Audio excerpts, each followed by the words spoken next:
Since 2005, five of the world's elite capitalists have been giving opportunities to upcoming entrepreneurs for setting up their businesses by presenting their ideas. But this opportunity doesn't come that easy. Each of the five dragons is very cautious about the smallest details regarding the ideas, and they question whatever feels fishy. And while a lot of people got to shine in the world through their approval and investment, there were some that couldn't come through. These are some of the worst Dragon's Den pitches. Number 1. James Seddon. Exactly limited. Bad luck doesn't come with an alarm. It just comes out of nowhere and messes everything up. Nobody can be sure whether it was a bland idea or just bad luck that made his presentation a failure. In 2006, James was trying to find someone to invest in his ideas of an egg boiler without using water. He proposed an investment of £75,000 in his company, Exactly Limited. After demonstrating his product, James could not show the dragons any satisfactory result. And when the dragons questioned the reason that made his product a failure, as he tried to regain their confidence, the dragons turned down his idea. Number 2. Derek Kozin. Flow signals. In today's world, no idea is rendered useless and ridiculous, no matter how crazy it may seem. But the dragons realized that there could be some ideas that stood out for that category. Derek entered the place with his invention that he called the flow signal.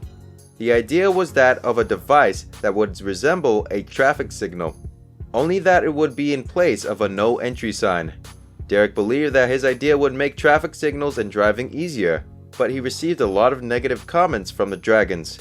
One of the investors even labeled Derek's idea as the worst invention ever to be presented in the show. Derek received a big no from all the judges and returned home empty-handed. Number 3. Jude Camplin and Chrissy Shaw. Evolution Solutions. Even if you can't present your wonderful invention well and get negativity from the investors, you still do not start an argument with them. Jude didn't think about that for even a second when she stood in front of the dragons explaining her company called Evolution Solutions.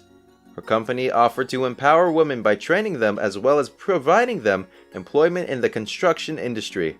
But it didn't go according to Jude's plan. As soon as she entered the room and introduced herself and her idea, her voice became shaky. She struggled to speak at first, and later, she couldn't give a confident answer to the dragons' questions about her company's equity figures. Her lack of knowledge about her own company made them puzzled. As Theo Paphides tried to make Jude clarify her answers while he called her equity figures flawed, Jude returned a sexist answer which infuriated him. Each of the investors declared themselves out after brutally complaining about her comment.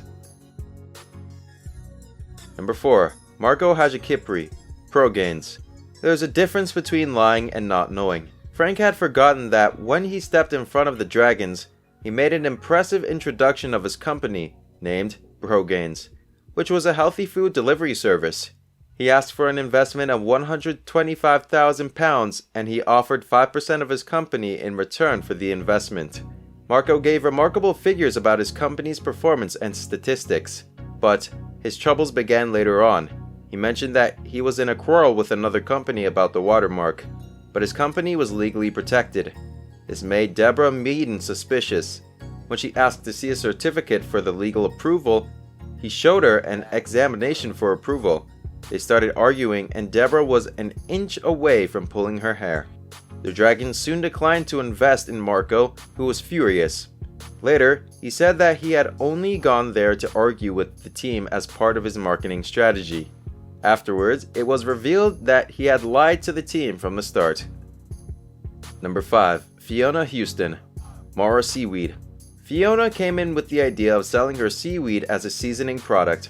The investors seemed interested, but when Fiona started discussing her company's statistics, she began to stumble.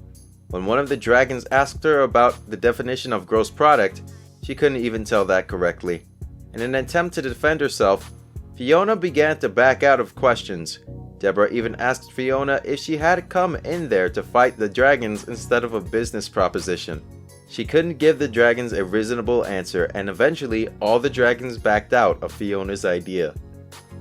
In a world which is moving at a very fast pace in almost every field, it takes a lot of hard work and investment to kickstart a business. This is a golden chance for anybody to start a business they have always dreamed of.